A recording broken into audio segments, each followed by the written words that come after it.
आज हम करने जा रहे हैं क्लास 7-8 का मैथमेटिक्स का सिंपल इक्वेशन और इसका दूसरा नाम है linear equation in one variable. हम जब वेरीफाई करते हैं ना वैल्यू पुट करके, ये यही पूछ रहा है कि वेरीफाई करके बताओ और ये बताओ ये ट्रू है या फॉल्स है, ट्रू है या फॉल्स। हम ट्रू का टी लिखेंगे और फॉल्स का एफ लिखेंगे।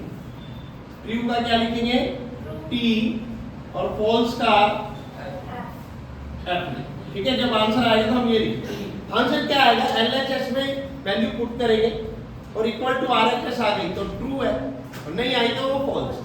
क्लियर है ये पॉइंट। तो इसमें क्या क्वेश्चन 2 के 6 पार्ट है, A B C D E F और एक्सरसाइज कौन सी है ये 4.1। मैंने एक्सरसाइज नहीं लिखी, मैं एक्सरसाइज। ठीक है, तो जो ये कोमा के बाद क्वेश्चन पढ़ लो। पहले क्वेश्चन क्या है, यहां पर देखो n है इक्वेशन में, यहां पर n है, यहां पर n है, यहां पर p है, यहां पर p है और यहां पर p है।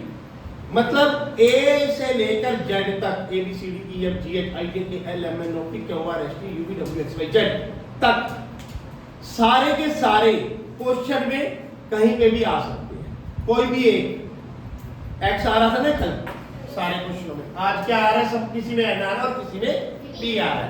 तो ये अगर 1 आया है मतलब a से लेकर z तक कोई एक अल्फाबेट आया है तो वो 1 वेरिएबल है। क्या है वो, इसलिए इसका नाम लीनियर इक्वेशन इन 1 वेरिएबल हो जाता है 8वीं क्लास में। चैप्टर यही रहता है, चीज यही रहती है, सवाल यही रहता है, मटेरियल करने का टेक्निक यही रहती है। बट क्या है, थोड़ा सा डिफिकल्ट लेवल हो जाता है। यहाँ 5 की जगह 25 मिलेगा या 135 मिलेगा, मतलब नंबर बढ़ गया। n के आगे कुछ नहीं है तो n के आगे माइनस का 18 है, इधर भी माइनस का 7 है, इधर माइनस का 190 है, तो लेवल बढ़ जाएगा। क्लियर हो गया। तो अब कोमा लगा के ब्रैकेट में क्या दे दिया, n इक्वल टू 1। तो n की वैल्यू क्या है, तो हम क्या करेंगे, एलएचएस लिखेंगे 1 + 5 इक्वल टू क्या आएगा 6। पर क्या ये 6 19 के बराबर है, तो इक्वल टू नॉट आरएचएस। तो ये बात क्या हो गई, फॉल्स। आया समझ नहीं आया। सिमिलरली आगे आ जाओ, 7n + 5 इक्वल टू 19 ये इक्वेशन है। n की जगह क्या लगाना है, तो 7 × 2 + 5 ये एलएचएस है। क्या ये एलएचएस। अब 7 × 2 = 14 + 5 इक्वल टू क्या आ गया 19 इक्वल टू क्या है आरएचएस। तो ये बात क्या आ गई, ट्रू। समझे। सिमिलरली आगे आ जाओ, इक्वेशन यहां तक है कोमा तक। 4p - 3 equal to 30। p की जगह क्या लगाना है -4, 4 ब्रैकेट स्टार्ट -4 - 3 ये एलएचएस हो गई। 4 4 जा 16 पीछे का माइनस का 3 -16 - 3 क्या बन गया -19। तो इक्वल टू नॉट 13। तो ये बात क्या हो गई, फॉल्स हो गई। आया समझ नहीं आया। सिमिलरली इस पे आ जाओ, ये इक्वेशन है, एलएचएस लिख दो, n की जगह -2 लगा दो। इधर देख 7 × -2 + 5 तो -14 + 5 इक्वल टू क्या आ गया माइनस है और इक्वल टू क्या चल रहा है 19।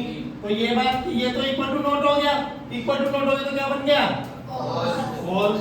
अगली इक्वेशन पे आ जाओ, एलएचएस लिख दो, यहां भी एलएचएस लिख दिया। ठीक है, अब ये 4 × p की जगह क्या आएगा 1 - 3 4 × 4 - 3 क्या आ गया 1 और इक्वल टू क्या है 30। तो ये तो नॉट हो गया, नॉट हो गया तो क्या हो गया ये फॉल्स। ऐसे कॉपी में करना है, एक पेज पे सारे क्वेश्चन आ जाएंगे, आधे पेज पे आ जाएंगे अगर दिमाग लगाओगे। अब ये इक्वेशन है, p की जगह क्या लगाना है 0, एलएचएस लिखो 4 × 0 - 3 0 - 3 और इक्वल टू क्या है 13। ये तो इक्वल टू नॉट है, इक्वल टू नॉट है तो क्या हो गया फॉल्स। आया नहीं आया, आ गया। बहुत आसान है, वेरीफाई करना है कि भाई जो मैं एलएचएस में ये वैल्यू ब्रैकेट वाली पुट करूं तो आरएचएस के बराबर आ जाए। बट आरएचएस के बराबर इस केस में आई, ट्रू हो गया, इसमें नहीं आई फॉल्स, इसमें नहीं आई फॉल्स, इसमें नहीं आई फॉल्स, फॉल्स। ठीक है ना, नोट। कर दे भाई